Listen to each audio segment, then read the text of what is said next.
नमस्कार, आप देख रहे हैं एबीसी इंडिया। मैं अमित भोबिया। दोस्तों, आज मैं आपको बताऊंगा कि किसान आंदोलन कैसे खत्म होगा और क्यों अब किसान नेता भी ये सोच रहे हैं कि जल्दी से जल्दी आंदोलन खत्म किया जाए। क्योंकि पहले वो जितने रिलैक्स दिखाई दे रहे थे ना कि कोई बात नहीं, आंदोलन चलने देते हैं, अब वो बात नहीं रही है।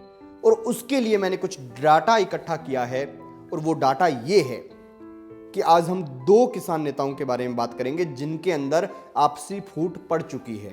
और इनकी आपसी फूट जो है वो बार बार किसान संयुक्त मोर्चा ढकने का प्रयास कर रहा है कि नहीं नहीं नहीं, हमारा तो फैसला हो गया।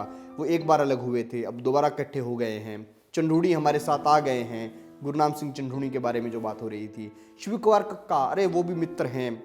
अब किसान संयुक्त मोर्चा उन बातों को ढकने का प्रयास कर रहा है, लेकिन असली बात यह है कि इस आंदोलन में फूट पड़ चुकी है। और आज हम जांचेंगे, मेरे पास 1981 से लेकर अब तक के बहुत सारी खबरें हैं, बहुत सारे आंकड़े हैं, बहुत सारी चीजें हैं जिनके बिहाफ पर हम जांचेंगे कि इस किसान आंदोलन में कितनी राजनीति घुस चुकी है और कितना राजनीतिक ये आंदोलन हो चुका है और इस आंदोलन में जो फूट है वो कितनी गहरी जा चुकी है। सबसे पहले आपने पहले भी हमारी खबर देखी होगी जो अभी ऊपर आई कार्ड में आपको दिखाई भी दे रही होगी।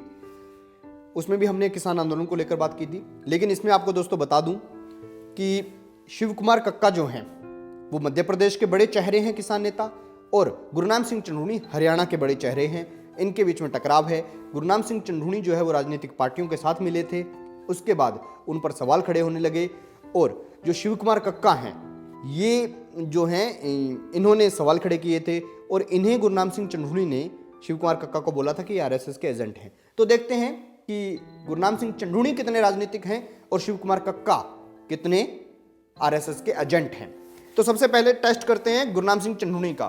तो गुरनाम सिंह चंदूड़ी के बारे में 2 मार्च 2014 को एक खबर मिली है मुझे, नवभारत टाइम में ये खबर छपी हुई है। हमने पूरी कुंडली निकाल रखी है, मैंने बताया ना 1981 से लेकर अब तक का बहुत कुछ मिला है मुझे। तो नवभारत टाइम में एक खबर छपी है 2 मार्च 2014 की सुबह 9 बजे। इसमें साफ बताया गया है कि भारतीय किसान यूनियन के प्रदेशाध्यक्ष गुरनाम सिंह चंदूड़ी की पत्नी बलविंदर कौर को कुरुक्षेत्र लोकसभा सीट पर आप पार्टी यानी आम आदमी पार्टी का प्रत्याशी घोषित किए जाने पर पार्टी के कुछ कार्यकर्ताओं द्वारा भारी विरोध जताने के बावजूद पार्टी की ओर से प्रत्याशी बदले जाने के आसार नहीं हैं। दोस्तों, साधारण सी बात बता दूं कि गुरनाम सिंह चंदूड़ी जो है वो राजनीतिक आदमी हैं। ये साफ कैसे होता है कि उनकी पत्नी जो है बलविंदर कौर, उन्होंने चुनाव लड़ा था आम आदमी पार्टी के टिकट पर लोकसभा का चुनाव, लेकिन हार गई थी। गुरनाम सिंह चंदूड़ी ने खुद ने इंडिपेंडेंट चुनाव लड़ा था, वो भी हार गए थे। और आपको बता दें कि आम आदमी पार्टी गुरनाम सिंह चंदूड़ी को ही टिकट देना चाहती थी, लेकिन उन्होंने टिकट दिया उनकी पत्नी को। इसके पीछे कारण यह था कि गुरनाम सिंह चंदूड़ी पर एक केस था। और 2014 में जब आम आदमी पार्टी आई थी तो वो हमेशा ये कहती थी कि हम तो ऐसे लोगों को अपने साथ रखेंगे जिनके ऊपर केस नहीं है और ये सब। लेकिन ठीक है, गुरनाम सिंह चंदूड़ी पर केस था तो उनकी पार्टी ने इन्हें स्वीकार नहीं किया, इनकी पत्नी को कर लिया, क्योंकि उन्हें ऐसे नेता स्वीकार नहीं जिन पर केस हो। तो उनकी पत्नी भी तो उन्हीं की है। खैर, गुरनाम सिंह चंदूड़ी का आम आदमी पार्टी से रिलेशन है, ये बात यहां पर साफ होती है।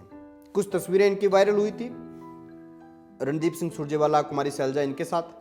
तो यहां से भी साफ होता है कि ये राजनीतिक तो देखो है। लेकिन इस पर इन्होंने, गुरनाम सिंह चंदूड़ी ने बोला है कि कोई मेरे पास आएगा मिलने तो वो मेरे साथ मिलकर चला जाएगा, मैं उसको कुछ क्यों बोलूँगा। तो ये सब बातें हैं। और आपको एक बात बता दें कि गुरनाम सिंह चंदूड़ी जो हैं, अब उन्होंने बोला है कि भाई शिव कुमार कक्का जो हैं वो आरएसएस के आदमी हैं। अब शिव कुमार कक्का के बारे में देख लेते हैं। शिव कुमार कक्का के बारे में आपको दोस्तों बता दें कि शिव कुमार कक्का मध्य प्रदेश के एक बड़े किसान नेता हैं। इनके बारे में जो है फेमस जब चर्चा शुरू हुई, वो दौर था 20 दिसंबर 2010 का। उस वक्त ये आरएसएस के किसान संगठन के नेता हुआ करते थे। अब आप कहेंगे भी ये भी आरएसएस का है। हाँ, ये आरएसएस के किसान संगठन के नेता जरूर हुआ करते थे, लेकिन 20 दिसंबर 2010 को मध्य प्रदेश में सरकार थी बीजेपी की, और अचानक बिना कोई रैली किए, बिना कोई घोषणा किए, बिना कोई जानकारी दिए अचानक 15,000 ट्रैक्टर लेकर शिव कुमार कक्का सीधे मध्य प्रदेश पहुंच गए और मुख्यमंत्री के घर के सामने ट्रैक्टर खड़े कर दिए। देखते ही देखते पूरा का पूरा भोपाल जो है वो चौक हो गया। मध्य प्रदेश की राजधानी भोपाल एकदम बंद हो गया था। 3 दिन ये आंदोलन चला था। शिव कुमार कक्का 85 मांगे लेकर आए थे, 85 मांग लेकर आए थे ये किसान आंदोलन, उस आंदोलन में। और इसीलिए चर्चा में आए कि अचानक मुख्यमंत्री के आवास के आगे 15,000 ट्रैक्टर खड़े हो गए और पूरा का पूरा बंद हो गया। उस वक्त बीजेपी ने क्या किया, कुछ आरएसएस के लोग भेजे शिव कुमार कक्का को मनाने के लिए। भाई तुम आरएसएस के आदमी हो, आरएसएस का संगठन है और अपनी ही सरकार है, ऐसा क्यों कर रहे हो। उस वक्त शिव कुमार कक्का ने बोला कि आरएसएस अलग चीज है, बीजेपी अलग है। मैं किसानों का हितैषी हूं, सरकार किसानों के खिलाफ है तो मैं इसके खिलाफ प्रदर्शन करूंगा। और उसके बाद इन्होंने जो है उस संगठन से नाता तोड़ लिया और नया किसान संगठन इन्होंने बना लिया। तो ये इनकी कहानी है। 1981 में, अच्छा पढ़े लिखे बहुत हैं, 1981 में ये नौकरी भी लगे थे और लगे कहां पर थे, मध्य प्रदेश सरकार में विधि बोर्ड के अंदर सलाहकार लगे थे। और 1981 में लगने के कुछ ही दिनों बाद इन्होंने नौकरी छोड़ दी। उसका कारण ये हुआ था कि उस वक्त मध्य प्रदेश में सरकार थी कांग्रेस की, अरुण सिंह मुख्यमंत्री थे और अरुण सिंह ने एक जो है कानून के तहत कार्रवाई की थी कि उस वक्त मध्य प्रदेश और छत्तीसगढ़ एक हुआ करते थे। तो बस्तर जिले के अंदर आपने देखा होगा, बस्तर जिला जो है, इसके नीचे का बताऊंगा तो आपको पता लग जाएगा। नीचे वाला जिला इसका है दांतेवाड़ा, जिसको नक्सलाइट एरिया भी कहा जाता है, यहाँ पे नक्सली बहुत ज़्यादा है।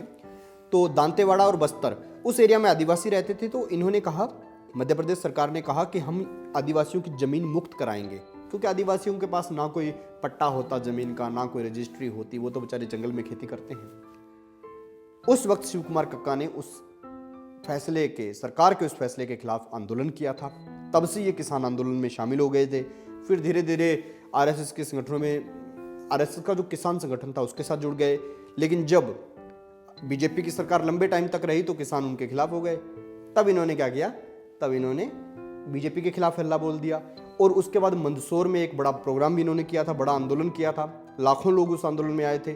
और माना जाता है कि शिव कुमार कक्का की इतनी पावर है कि इनके एक कॉल पर, जैसे महेंद्र सिंह टकैत और चौधरी चरण सिंह के एक कॉल पर, ताऊ देवीलाल के एक कॉल पर, यानी एक बुलावे पर लाखों किसान इकट्ठे होते हैं, वैसे ही शिव कुमार कक्का के एक बुलावे पर लाखों किसान इकट्ठे होते हैं।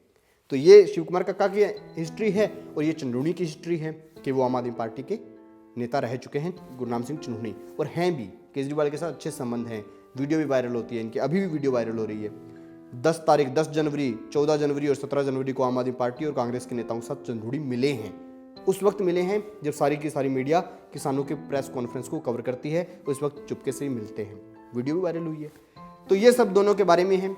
तो कौन कितना सही है आप कमेंट बॉक्स में जरूर बताइएगा।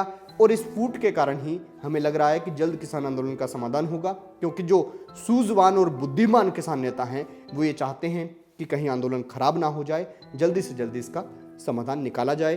कानून रद्द नहीं होंगे ऐसा सरकार कह चुकी है। एक बात अब किसान नेताओं से भी पता लगने लगी है कि मध्य मार्ग ही निकलेगा, बीच का रास्ता ही निकलेगा। तो दोस्तों ये खबर कैसी लगी कमेंट बॉक्स में जरूर बताइएगा और देखते रहिए एबीसी इंडिया, आपकी आवाज आपका विश्वास।